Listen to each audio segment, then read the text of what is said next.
पुरात अडकलेल्या नागरिकांसाठी पडगा पोलीस ठरले देवगी। सतत पडत असलेल्या पावसामुळे अनेक गावांमध्ये पूर परिस्थिती निर्माण झाली असून पडघा शहरातील गणेशनगर येथे पूर परिस्थिती निर्माण झाल्यानंतर कायदा सुव्यवस्था राखणारे पोलीस मदतीला धावले असून पुरात अडकलेल्या नागरिकांना बाहेर काढण्यासाठी पोलीस निरीक्षक पंकज गिरी व पोलीस कर्मचारी रुपेश जाधव देवदूत ठरले आहेत।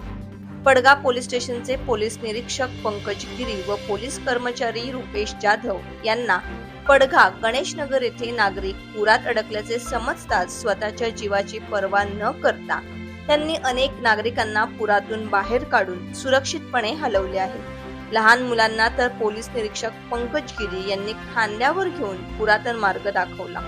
पुरात अडकलेले नागरिक मदतीच्या प्रतीक्षेत असतानाच पोलीस निरीक्षक पंकज गिरी व पोलीस कर्मचारी रुपेश जाधव हे धावून आल्याने पुरात अडकलेल्या नागरिकांनी त्यांचे आभार मानले असून पोलिसांच्या या कार्याच्या सर्वत्र कौतुक होत आहे।